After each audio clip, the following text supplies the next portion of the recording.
सुप्रभात प्यारे बच्चों। आज हम हिंदी व्याकरण में एक नया पाठ पढ़ेंगे, पाठ 4, जिसका नाम है वाक्य विचार। वर्ण और शब्द के बारे में आप पहले ही पढ़ चुके हैं। आज हम वाक्य के बारे में पढ़ रहे हैं। पहले मैं आपको फिर से बताती हूँ कि वर्ण क्या होता है। वह छोटी से छोटी ध्वनि जिसके टुकड़े नहीं किए जा सकते उसे वर्ण कहते हैं, और वर्णों के सार्थक मेल को शब्द कहते हैं। अब वाक्य क्या बनेगा? अगर वर्णों के मेल से शब्द बनेंगे तो शब्दों के पारस्परिक मेल को जिससे पूर्ण अर्थ प्रकट हो उसे वाक्य कहते हैं। कि शब्दों के पारस्परिक मेल से पूर्ण अर्थ प्रकट हो उसे हम वाक्य कहते हैं। जैसे बालक स्कूल जाता है, तो बालक स्कूल जाता है, ये वाक्य अपने आप में परिपूर्ण है, तो इसका मतलब ये हुआ वाक्य। वाक्य के दो अंग माने गए हैं। पहला है उद्देश्य और दूसरा है विधेय। इंग्लिश में इसको सब्जेक्ट कहते हैं और विधेय को प्रेडिकेट कहते हैं, जो आप बहुत बार पढ़ चुके हैं। उद्देश्य क्या होता है? वाक्य का वह अंग जिसके बारे में कुछ कहा जाता है। वाक्य का वह अंग जिसके बारे में कुछ कहा जाता है उसे हम उद्देश्य कहते हैं, और उद्देश्य जिसके बारे में कुछ कहा जाए उसे विधेय कहते हैं। जैसे अब आपको समझाने के लिए उदाहरण दिया है, पूजा खाना बना रही है, यानी किसके बारे में बात कर रहा है? पूजा के बारे में बात कर रहा है। तो पूजा क्या हो गया? हमारा उद्देश्य। हमारी परिभाषा थी ना कि जिसके बारे में कुछ कहा जाता है। अगला है खाना बना रही है। खाना बना रही है, किसके बारे में कहा जा रहा है? पूजा के बारे में क्या कहा जा रहा है और क्या कहा जा रहा है? खाना बना रही है, यानी विधेय। तो जिसके बारे में कुछ कहा जाए वो उद्देश्य होता है, और जो कुछ कहा जा रहा है वो विधेय होता है। राजू सो रहा है, राजू क्या है? राजू के बारे में बात करें तो उद्देश्य है, सो रहा क्या है? विधेय है। वाक्य के दो प्रकार होते हैं, एक रचना के आधार पर, एक प्रयोग के आधार पर। प्रयोग के आधार पर हम वाक्य के 8 प्रकार होते हैं, यानी 8 भागों में बांटते हैं। पहला है हमारा विधानवाचक वाक्य, जिसको हम इंग्लिश में अफर्मेटिव सेंटेंस कहते हैं। पृथ्वी सूर्य की परिक्रमा करती है। प्रश्नवाचक वाक्य है, जिसके पीछे कोई प्रश्न पूछ रहे हो और पीछे जो है प्रश्नवाचक चिन्ह लगा हो, वो वाक्य प्रश्नवाचक वाक्य कहते हैं।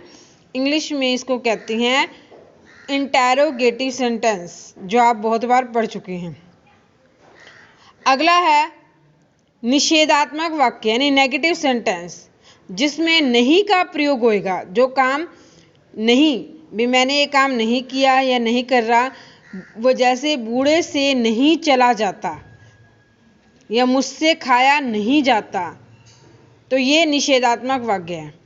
आज्ञार्थक वाक्य है कि जब हम किसी को किसी भी काम के लिए आज्ञा देते हैं, जैसे अंदर जाकर पढ़ो या अंदर जाकर सो जाओ, मेरे लिए 1 गिलास पानी लाओ, तो ये आज्ञा दे रहे हैं, इसको हम कहते हैं आज्ञार्थक वाक्य। अगला है इच्छार्थक, यानी ऑप्टेटिव सेंटेंस। आपकी यात्रा मंगलमय हो, हम किसी के लिए प्रार्थना कर रहे हैं, आप भगवान तुम्हारी आयु लंबी करे, तो इच्छा कर रहे हैं, हम किसी के लिए प्रार्थना कर रहे हैं, तो इस वाक्य को हम इच्छार्थक वाक्य कहते हैं। संकेतार्थक वाक्य है, जिसमें कोई भी काम करने का हमें पहले से संकेत हो। जैसे यदि आप चलते तो अच्छा रहता, तो वो संकेत दे रहा है भी यदि आप चलते तो अच्छा रहता।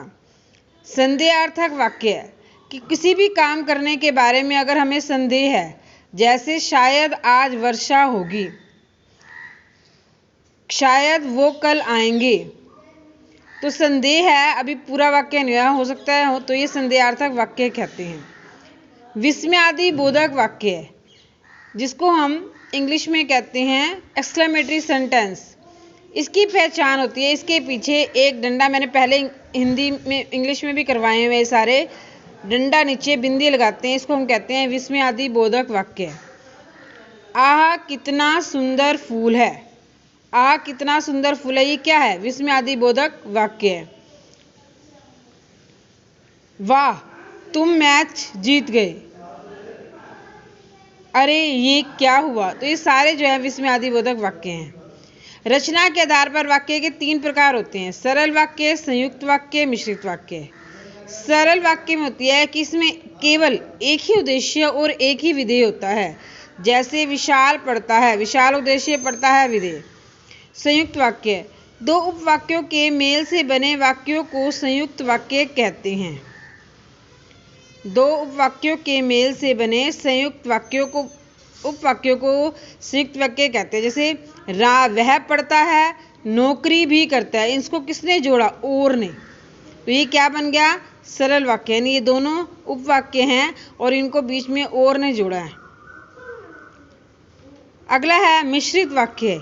इन वाक्यों में एक मुख्य उपवाक्य होता है और एक या एक से अधिक उपवाक्य उस पर आश्रित यानी डिपेंडेंट वाक्य होते हैं। ठीक है। अध्यापक ने कहा कि कल स्कूल बंद रहेगा। ठीक है, तो डिपेंड कौन सा है? कि कल अध्यापक ने कहा, ये और कि कल स्कूल बंद रहेगा, ये हमारा मिश्रित वाक्य है। धन्यवाद।